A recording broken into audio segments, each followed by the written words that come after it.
Welcome back to the show, my fellow extraordinary Americans. For today's guest, we have Kim Stuck. Kim is the founder and CEO of ALLAY Consulting, a compliance strategy and services provider serving the hemp, cannabis, and psychedelic industries nationwide. She brings a regulator's keen eye and wide-reaching knowledge on evolving compliance and safety mandates to support businesses in tightly regulated industries. Previously, Mrs. Stuck held a pioneering role as the nation's first cannabis and hemp specialist for a major metropolitan public health authority. During her tenure with the city of Denver, home to hundreds of cannabis businesses, she worked as an investigator covering cultivation, manufacturing, and retail. Her duties included facility inspections, conducting investigations into improper pesticide use and worker safety, creating regulations, instituting recalls, and public outreach. She holds numerous accreditations such as Certified Quality Auditor and Certified Professional of Food Safety, among others. In addition to serving on several industry advisory boards, she's a TEDx speaker, a South by Southwest speaker, and has been a member of ASTM International's Cannabis Standards Committee since its 2017 inception. And she's also the vice chair of the GMP Standards Subcommittee. Kim is an extraordinary American, and I'm glad to have her on the show. Kim, are you there? Yes. Hi. Yeah, Kim, thank you so much for taking the time to do the show with me. I'm really honored to have you over here. Yeah, thank you for having me. It's exciting. Yeah, so Kim, can you tell me a little bit more about your story, your background, and how you got started? Yeah, so kind of as you said, I started as a regulator. So I was in wholesale food and restaurant inspections for the city and county of Denver before cannabis became legal in Denver, Colorado, and so or in all of Colorado. So in 2014, when that change happened, when that got voted in, everybody essentially was like, okay, we have to regulate this now, right? These are edibles, these are tinctures, these are things that people are consuming.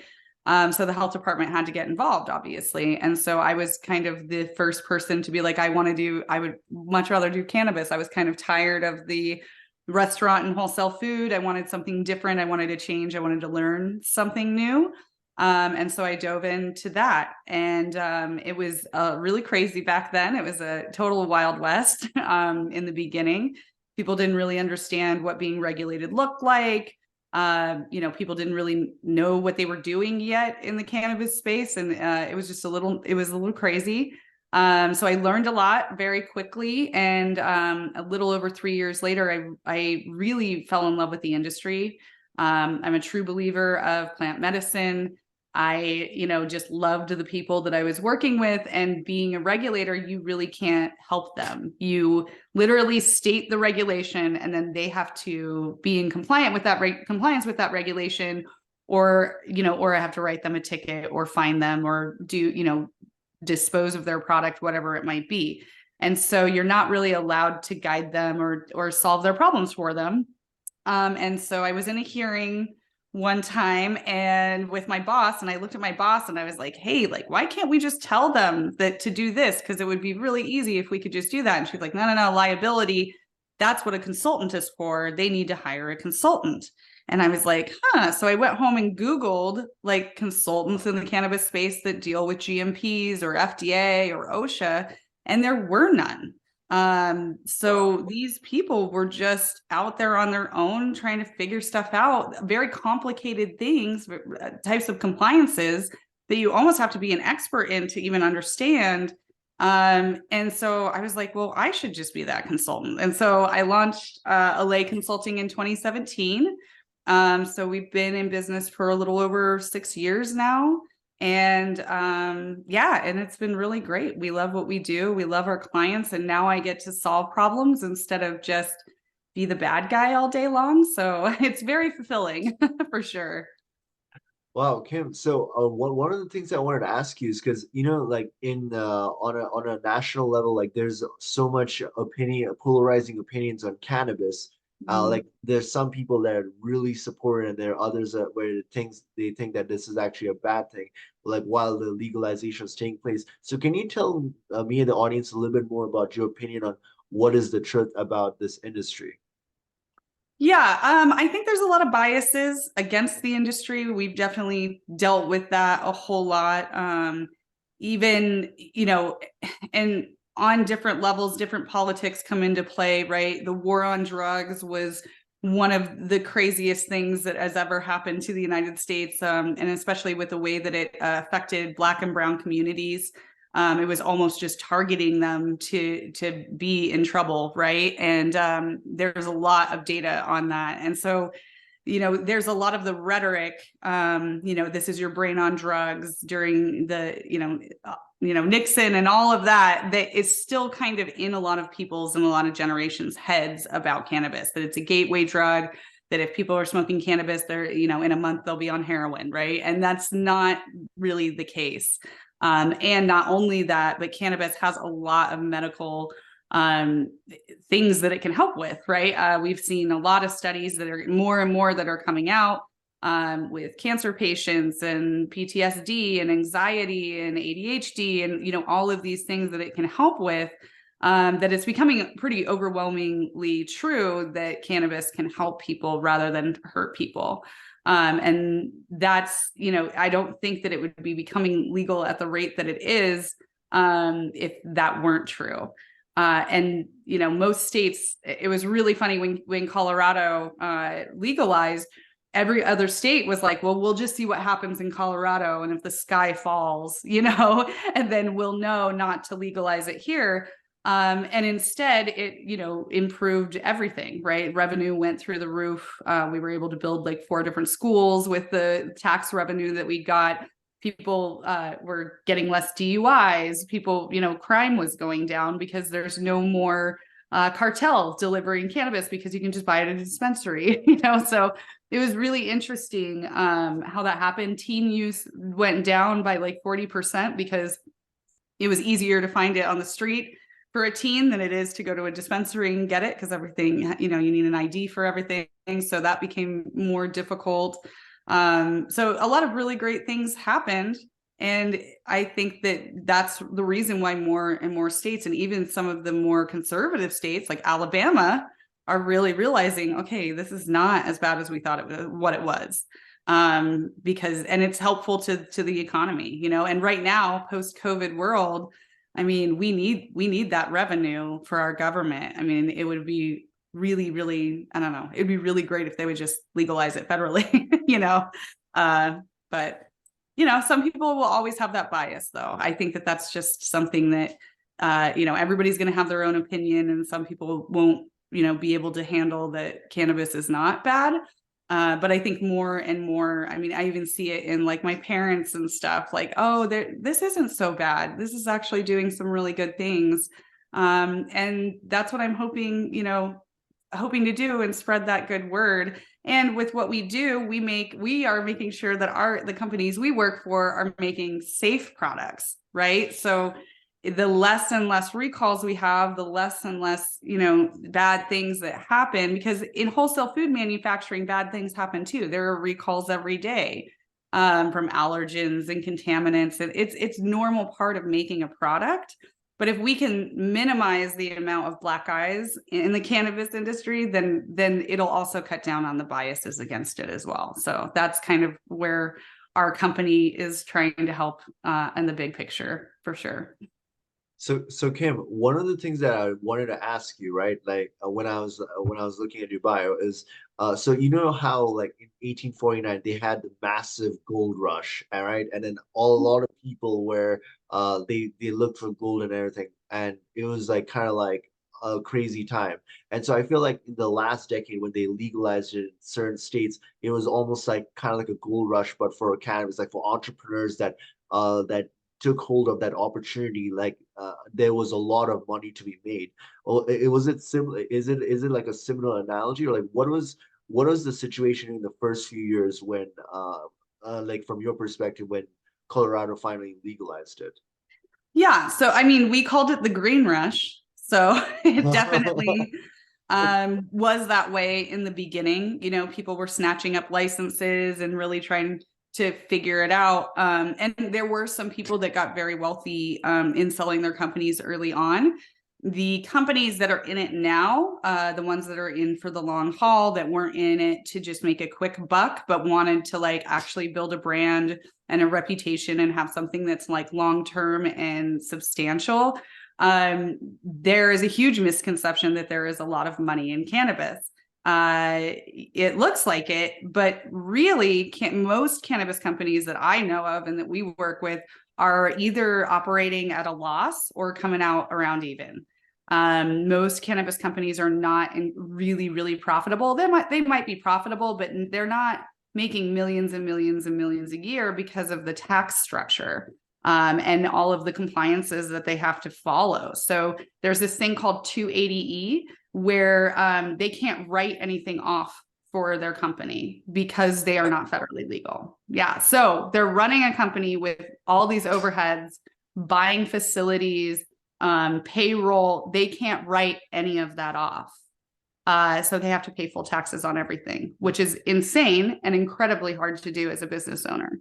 The other issue that they have is many of them can't bank. In fact, most companies, most major banks, FDIC banks, will not work with cannabis people at all. So for a long time, there were no banks. And so they were literally doing everything in cash and keeping boxes of cash in the back of their business, right? And not putting it in a bank at all. So we are not allowed proper banking. I'm an ancillary company. I don't even plant touch. I just work for those companies. And even I've been kicked out of 2 banks. So I'm on my 3rd bank because of the federal legality and because they feel that, that they shouldn't be banking us. So there's some major financial hurdles that the cannabis industry has that other industries do not have. And when I talk to people from other industries about it, they're usually completely blown away. Like, how do you run a business without a bank? How do you run a business without being able to write off, all of your business expenses? Not very easily, right? So we're hoping that eventually when federal legalization happens, those 2 aspects of the industry kind of go away, and they can actually become profitable at that point. So mainly in the cannabis industry, the people who are doing well are usually lawyers, lawyers, and consultants, some of them, so it's really the picks and shovels of the gold rush that are like actually doing well. I was actually thinking of like the person that basically supplies the food to the gold miners. Like they had like a restaurant of food and they are offering the shovels and the axes, but they're not actually mining the gold. And so that, right. And then you came up with an analogy. So yeah, it's exactly that. I mean, right now, the lighting companies and the equipment companies and those kinds of companies are doing okay because they can write off a lot of things. wow. But the actual license holders are really, really suffering. And then in some states, Oregon being one of them, there's so much competition. They gave out too many licenses. And so the competition is so high that the price of cannabis is really, really low. So not only are they not able to write anything off or able to bank correctly without paying an enormous amount for a bank account, but they also are selling, it costs more money to grow it than it does than they're making on it. So it is a really hard business right now. And I think that it'll all even out if they can hang in there for long enough.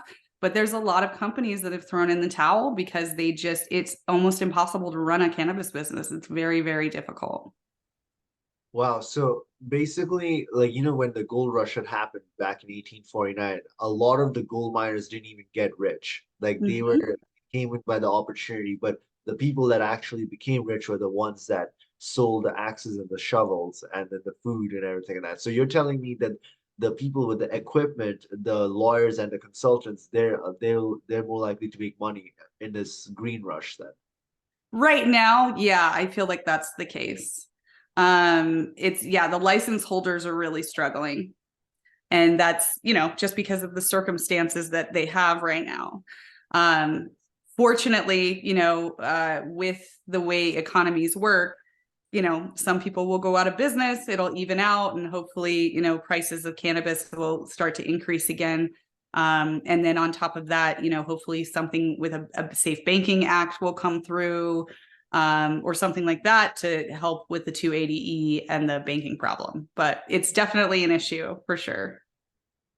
So Kim, what was like the biggest like revelation you had during your time investigating and investigating and like looking into this industry, whether it's like manufacturing and retail, about like how the people are doing business and all of that stuff? I think I don't know if there was like one big revelation about anything. It was really that people were so passionate about the plant, right? Everybody who got into the industry early on were really the risk takers, right? They were the people that were like, hey, cannabis helped me in some way or helped a loved one in some way, and I am getting involved and my heart is completely in it.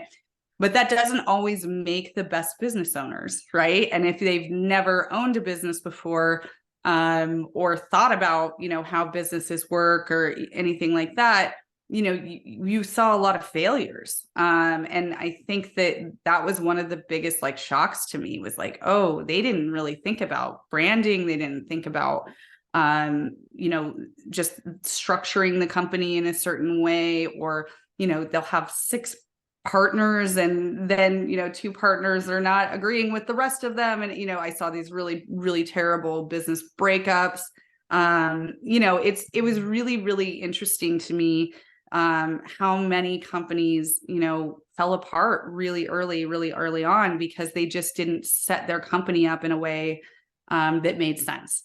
And I did not know how to run a company at all before I started running ALLAY. And you kind of have to learn, through trial and error, but thankfully I didn't take on any partners or anything like that.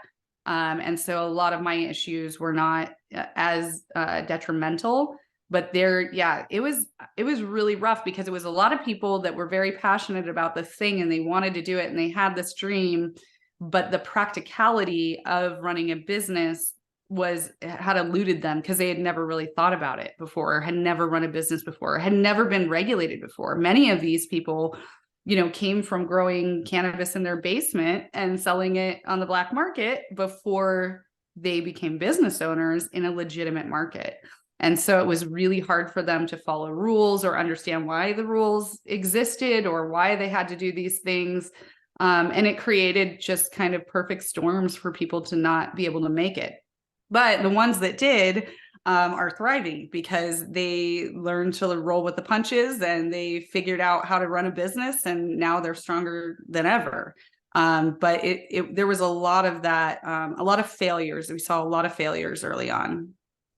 So, Kim, if you had to tell the audience what are the character traits that make a successful cannabis business owner, like in these states where it's legalized, like what are the traits that you notice that make these people successful? Adaptability.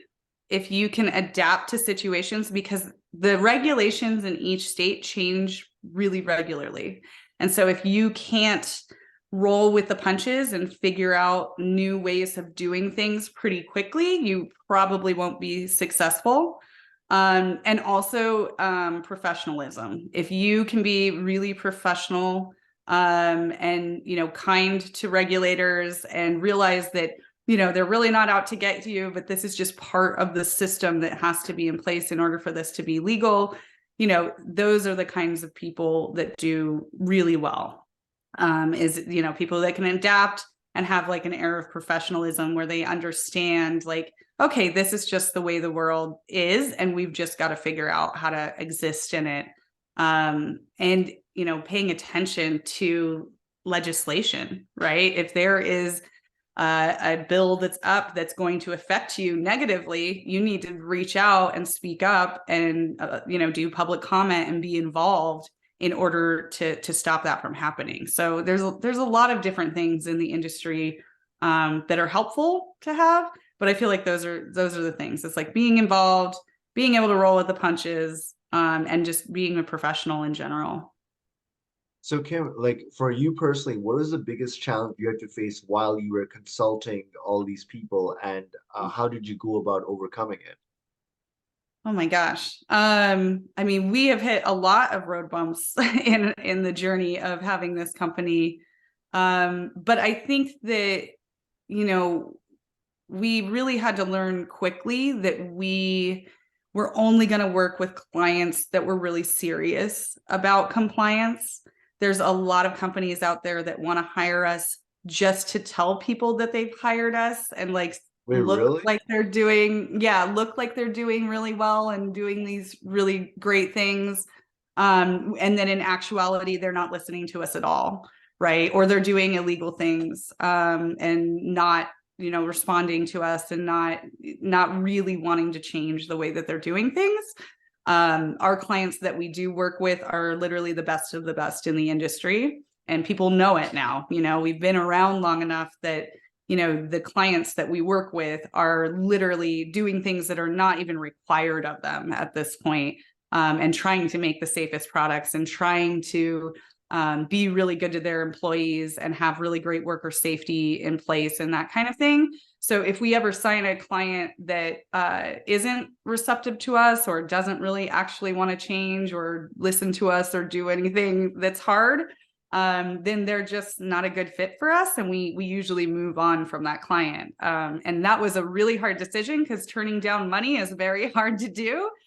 But in the long run, it makes so much more sense because we're really trying to build this industry, and we really want the real players, the good people that really want to do well and care about the industry as a whole, to be the ones that stick around. And so that's really our goal as a So, company.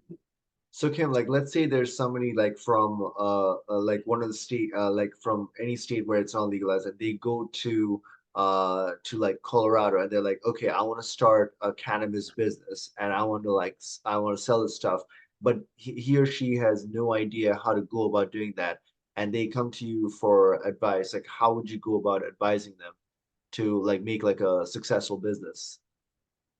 That is a really hard question to answer because there's a lot of things. Um, you know, there's moratoriums on a lot of licensing. So there are states that you just can't get a license in at all. So really applying for that license is the first step. If you don't have a license, there's no reason for you to do anything else, right? And that's usually where you want to be. And there are a lot of really great consultants that help with licensing.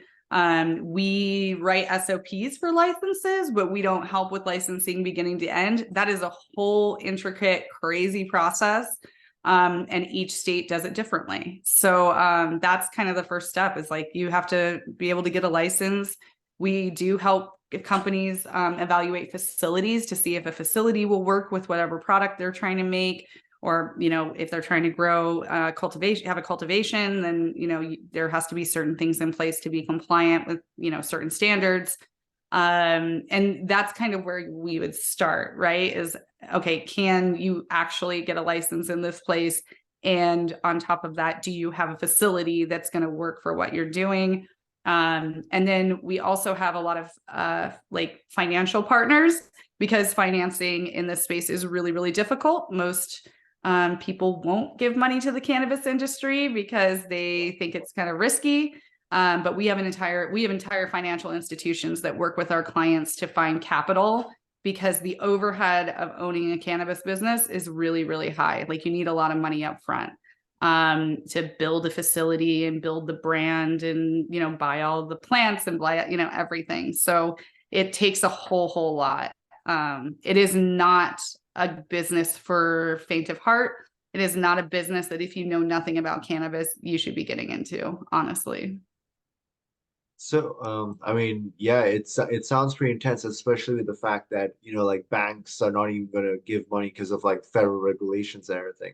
I just had no, like I was under the misconception that, like states have like, the states get to regulate and like the federal thing doesn't matter. But with regards to these things, yeah, that's there. Yeah. Yeah. And most of what we do is like GMP and OSHA, which are federal, right? That's FDA and OSHA. And so what we are doing for our clients isn't necessarily required in every state. In like Florida and New York and like Maryland and a few others, you have to have GMP certification from an accredited certifying body. So those are areas that they need help and they have to get it. But in most of the others, in almost every other state, it's not required yet. And so it's kind of interesting to be a company that is hired only if the company like really, really wants to be above and beyond. Right. And somehow we've been in business for over 6 years. So there's obviously enough clients out there, enough businesses out there that are doing the right thing and want to be a better company and make safer products and all of that, that we can stay in business, which is really incredible. And now it's becoming more and more, and especially with the descheduling that might happen. If that happens, then GMPs are going to be required. And so everybody is going to have to get on board and follow those guidelines, those federal guidelines. So yeah, we're just trying to prepare as many clients as possible so that when that happens, they're going to be ready for it and they don't have to stress about it. It's like we literally help our clients sleep better at night and not have to worry that they're going to be shut down in a month.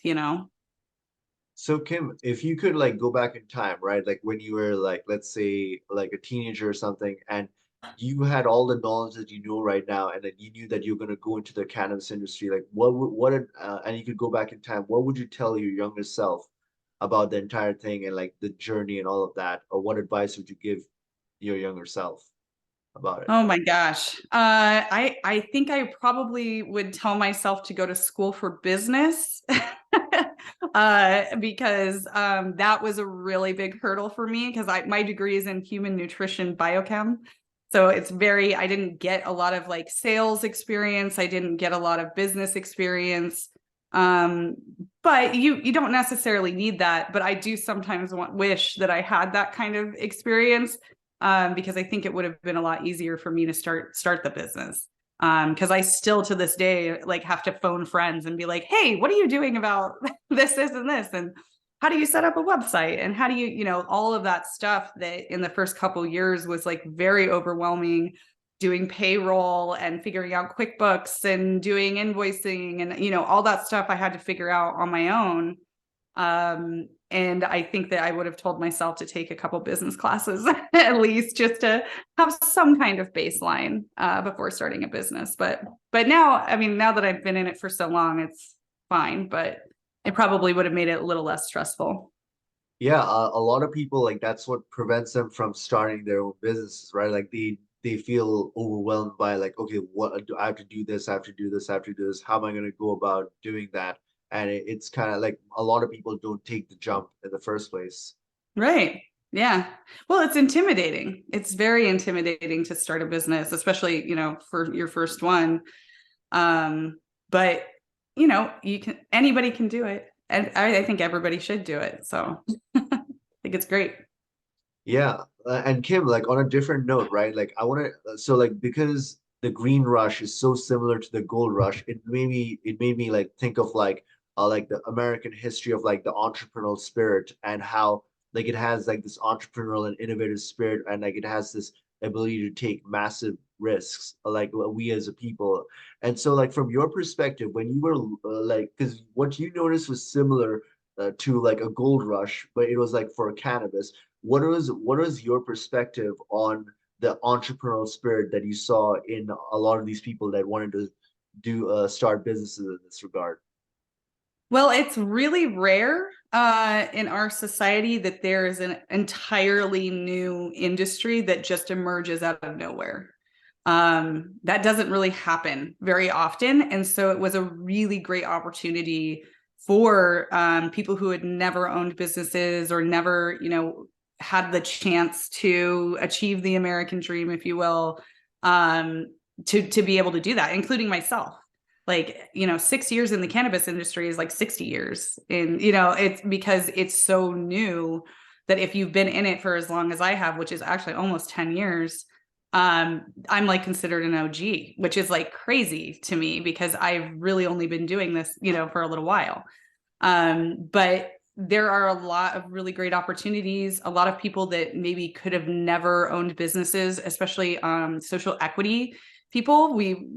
There's entire regulations written towards, assisting social equity people, minorities, and women to have these businesses, and only granting licenses to them for a while. It's really interesting, but that there are a lot of people who, were affected by the war on drugs negatively, that were, did prison time and things like that, who now can get loans because of the social equity programs to be able to have these businesses. So it is a really cool place to be, because it is, you do see the American dream thing kind of happening a lot around me. Like most of my friends, I was like a bartender and a health inspector, before I did this. So it's interesting to see how far you can come if you're given the opportunities, and are willing to take the risk, because that's what it is. I mean, most people look at cannabis and they go, oh, it's just too risky. They could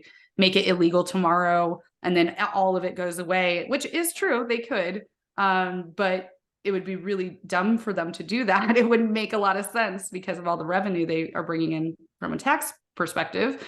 But yeah, there is a lot of risk. There's a lot of bias. So it's kind of a hard industry to be in. But at the same time, I've seen so many people come from the bottom to the top and are just crushing it, and doing something that they really care about and what they really love. And I think that that's really what life is about. And that entrepreneurial spirit is a beautiful thing when you can see it thrive. So I love it here. I love this industry because of that. Well, Kim, that's one of the reasons I wanted to interview you, because what you are going through, right? In the cannabis industry is something that has not been seen in a long, long time in America. It's basically like a gold rush, but as you said, it's called a green rush. And there's a lot, and then you saw from your perspective, a lot of people are just jumping into it. They don't know how to do the business and everything, but they have a dream and they want it to be wealthy. And it's just it's like a repeat of American history, playing out within a 5 to 10 year period, and it just amazes me from my perspective, Yeah, no, it is. It's pretty incredible, honestly. I never thought in my lifetime that this would, if you would have told me 10 years ago that this is what I would be doing today with my life, I would have thought you were crazy. But I love it. This is the best place to be, and it's the best industry in the world. And yeah, you get to see a lot of those success stories for sure. It's really amazing. So Kim, from your perspective, what is for somebody that went to Colorado, and to other states to basically start business and everything, what is your perspective on what the American dream looks like for these people? And are there, and then how do they, and from your perspective, how do they go about attaining it for people going? Well, that's kind of a hard question too. My bad. I mean, I feel like I'm living the American dream because of just where I came from, and I never thought I would own a business in my life. And it just kind of happened, right? Right place, right time. You just say, okay, this is an opportunity. You either jump or you don't. And most people don't, and because it's scary. It's really scary to start your own thing and do your own thing and do something different, especially in an industry with so much bias. And so I think that there are a lot of people that are the same as me, where it was right place, right time. And it was kind of a, why not? What's the worst that could happen? Let's try it. Let's at least try it and see what happens. And I'm so absolutely grateful that I did. And I know that everyone else that I am in this industry with is in the same boat, and now that we've been in it for a while, now we're starting to see, okay, these people were struggling for so long, and now they're starting to thrive. Now they're starting to hit that, middle of their business type area where they're actually making money. They're actually being able to do things outside of work, which is kind of funny. When you can take your first vacation after owning a business for 4 years, it's really incredible. It doesn't happen much. But yeah, I mean, it's just hitting that stride. I think that grit is the biggest factor, not giving up, not letting the bad days keep you down, having a positive attitude, and just like keeping going, like knowing that shit is going to be really hard, especially through COVID and everything. I mean, that was insane keeping a business going. But just not letting yourself get down about it, right? There's always going to be hard times. There's always going to be bad days. But as long as you can fight through it and keep your like end goal in mind, you'll be fine, you know. And if not, you know, if you decide, hey, this is too much, you just pivot and do something different, right? And that's kind of the way it's got to be, you know. You just figure it out. Eventually, anyone can find a way to like have an American dream and like come up and get out of what they were and do something that they actually love and care about. And I think that that's really what life is about, is having work that doesn't always feel like work because you like it so much. And then also, you know, that work-life balance. I'm a millennial. Like I want to have, be able to take 3 weeks in Spain someday and not have to worry about work that much, or, you know what I mean? Like that's where the new American dream is going, is like living life to your fullest, because we only have one. So No, totally. And like basically like it sometimes amazes me, right? Because like a lot of I've heard so many things about like the about when the legalization happened, and it was almost like a wild, wild west, and it was just like I saw the entire American spirit manifest in that period of time. And mhm. yeah, as in your words, like I didn't think myself too that I would actually see something like that in an industry, but it did happen. You know, same thing with crypto, like the crypto industry was also like a similar vibe. So cannabis and crypto are similar in that regards, where it's an unknown chartered territory, but then you have Mhm. all these travelers that are going to these unknown places. You don't know what's going to happen, how it's going to happen. It's unregulated for time, and then the government starts to regulate it, and it's like, how do you go about in this brave new world? And yeah, it amazes me. Yeah. Yeah, it's an interesting time to be alive, that's for sure. There's a lot going on every day. I feel like there's something new, and it's great. I'm excited about it. I'm thinking I think the future is going to be amazing. So, fingers crossed, federal legalization someday. So Kim, can you tell me and the audience a little bit more about LA Consulting and the premise of and the premise? I know you mentioned a little bit, but like in a little bit more detail, like how you started it and all of that.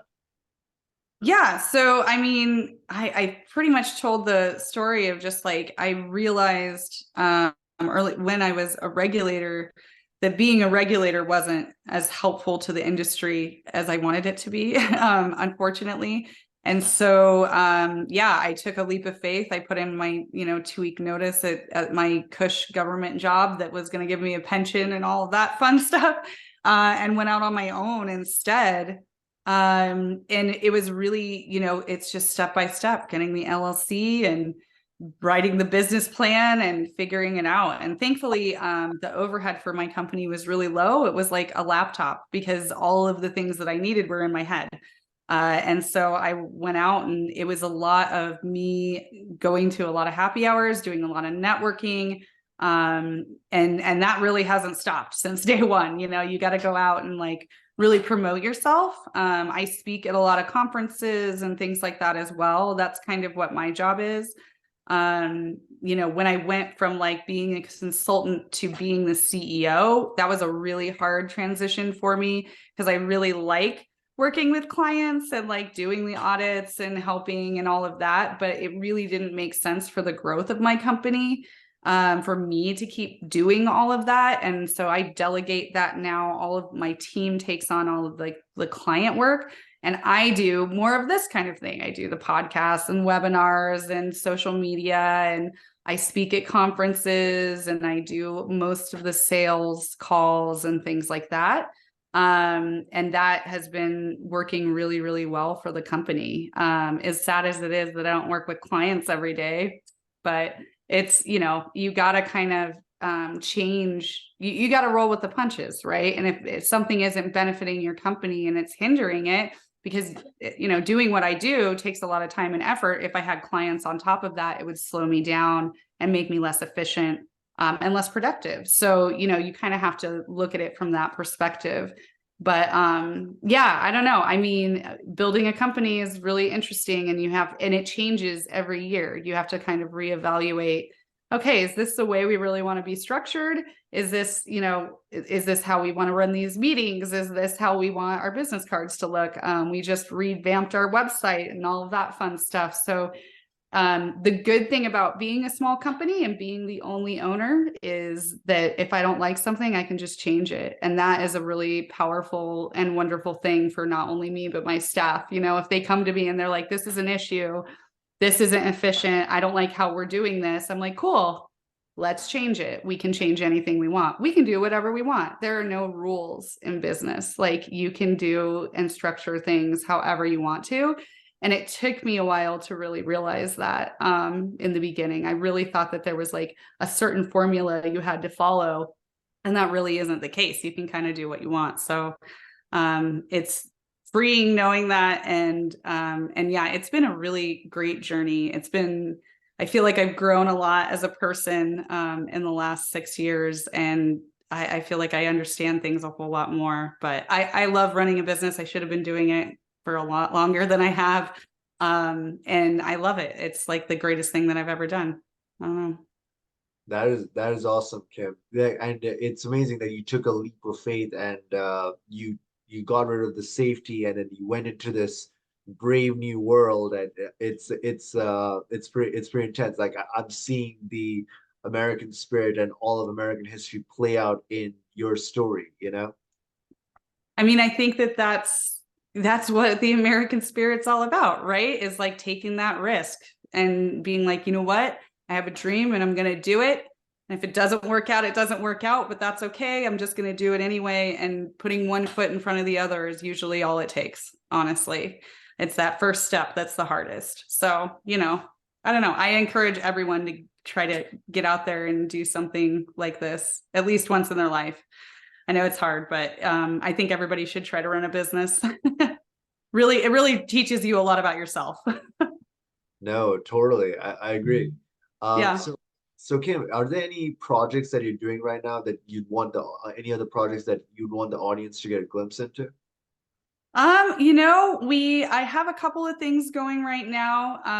Right now I'm co-owner of a nonprofit essentially called the Cannabis Business the Cannabis oh my gosh, I can't even remember what it's called. The Cannabis Business Practicum is like a training thing online for business owners in the cannabis industry. And the Canna Consortium, oh my gosh, is like an ancillary group of other ancillary companies.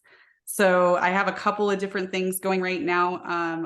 We're not really sure how that's going to look right now because it's still pretty fresh and really new. Obviously, we just named it like last week. But yeah, it's gonna be cool. The Canna Consortium actually threw a big happy hour in Vegas this last time, and it was really fun, great networking. But no like huge projects on the horizon that nothing like insane that I'm launching. But like I said, we did just do a new website and new cards and new, all of that fun stuff, freshen up everything. And that was a huge project in itself. And now we're just going to take on 2024 with fresh eyes and, really go out there and work with some clients. We're also just got into the kratom space, which is kind of an interesting thing to add on to our docket. But, if there's a need in plant medicine, we're usually okay with going there. So it's pretty exciting. That is awesome, Kim. And Kim, how can our audience connect with you and get to know more about you and your work and what you're doing? Yeah, well, you can always go to our website and check us out at Allay, ALLAY consulting.com. Or you can reach out to me directly at my email, KIM stuck, STUCK at Allay, ALLAY consulting.com. Awesome, Kim. Kim, I really appreciate that you took the time to come here and talk about this industry. And like, I see the American dream and the American spirit play out in an industry in such a short period of time. It's amazing. And I would definitely want you to come back and on the show at a later time. Okay. Yeah. Just let me know. Thank you so much for having me. Yeah, and I would want to conclude this episode by letting my fellow extraordinary Americans know that, hey, look, there's an extraordinary within each and every one of us. It's our duty to awaken it and unleash it. Until next time, bye for now.